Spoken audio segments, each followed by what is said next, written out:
یہ امجد بھائی اور اطہر بھائی نے ایونٹ کرایا تھا کرکٹ کا، اور یہ ان کی فیض جس طرح نارمل خدمات ہیں کرکٹ کے لیے، یہ ضرورت بھی تھی، اور نہ کرکٹ کے حلقے میں بہت بڑا گیپ تھا کہ لیگ ڈے میں کوچی لیگ نہیں تھی، تو انہوں نے اس گیپ کو فل کیا ہے، اور نہ بہت اچھی یہ ایونٹ آرگنائز کیا ہے، اور آج اس میں ان کا فائنل ٹرافیز وغیرہ ملی ہیں، انعامات وغیرہ ملے ہیں، تو آئی تھنک نا دس از گڈ فار کمیونٹی۔ بسم اللہ الرحمن الرحیم۔ پہلے تو میں مبارکباد دیتا ہوں اطہر بھائی کو، جنہوں نے ماشاء اللہ آج ایک افطاری کیا، اور پچھلے سال انہوں نے یہ ماسٹر بلاسٹر ٹورنامنٹ شروع کیا تو الحمدللہ بڑی کامیابی سے انہوں نے اس کو کمپلیٹ کیا، اور آج اس کی سالانہ سیرمنی تھی، تو ماشاءاللہ اوارڈ بھی دیے گئے جس طرح دیکھا ہے سب نے،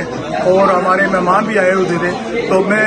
سب سے پہلے یہی کہوں گا کہ مہمانوں کو شکریہ ادا کرتا ہوں، اور میڈیا ٹیم کا ہم شکریہ ادا کرتے ہیں، اور اطہر بھائی کو ایک بار پھر میں کہتا ہوں کہ ویل ڈن اطہر بھائی،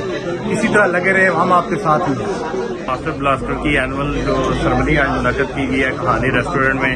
جس کے روح رواں چیئرمین اور سی ای او جناب اطہر عباسی صاحب نے یہ میلہ سجایا ہے، اور بڑی زبردست گیدرنگ ہے، اور یہ بڑا زبردست سیزن رہا ہے، بڑا اچھا انیشیٹو اطہر عباسی صاحب کا ہے کہ اس نے یہ کمیونٹی کو اکٹھا کیا ہے، اور بڑا ہی زبردست ٹورنامنٹ آرگنائز کیا ہے، اور آج اس کی اختتامی سرمنی یہاں پہ ارینج ہوئی ہے، تمام ٹیمیں جو یہاں پہ اکٹھی ہوئی ہیں، اور اوبیسلی ونر کو وننگ انعام اور رنر اپ کو رنر اپ کی ٹرافی دی جائے گی، تو میرے خیال میں بڑا زبردست، اور جیسے رمضان کا مہینہ ہے، برکتوں کا مہینہ ہے، تو اس طرح کی گیدرنگ دیکھ کے اور اپنی کمیونٹیز کو اکٹھا دیکھتے ہوئے بہت خوشی محسوس ہو رہی ہے۔